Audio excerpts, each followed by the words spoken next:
یه جور توی رویام قدم میزنی که طعمش رو تو لحظه ها میچشم.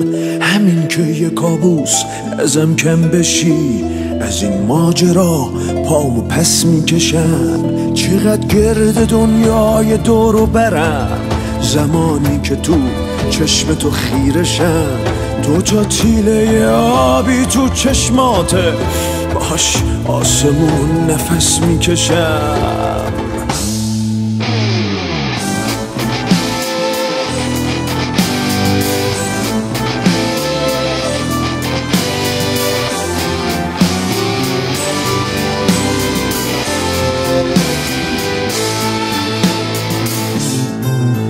یه جور گرد دنیای من این شبا، که هر جایی میرم توی رو به روم. تو تعبیر رویای دور منی، بذار با تو تعریف شه آرزو. هزار تا ترانه، هزار تا سکوت، واسه گفتن حس من کافی نیست. سر این قرار خیالی اگه یه جا تا ابد وایسم من لافی نیست. هزار تا ترانه، هزار تا سکوت، واسه گفتن حس من کافی نیست. سر این قرار خیالی اگه یه جا تا ابد وایسم من لافی نیست.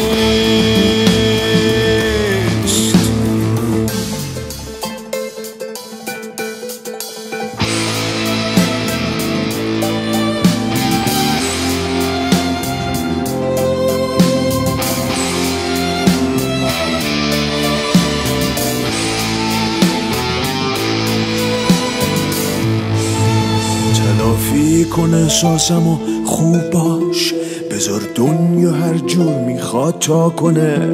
بذار دنیا بی عاطفه بودن و رو فرق سرش حلوا حلوا کنه. جاهایی که با دل غلط میکنم، غلط کردنم کیف و حالی میده، که مثل شنا برخلاف جهت خبر از تبه احتمالی میده. بذار تب کنم آرزوی تو را، که هزیونی بهتر بلد نیستم. تلافی کن احساسم و خوب باش، که من بی جنون مستند نیستم.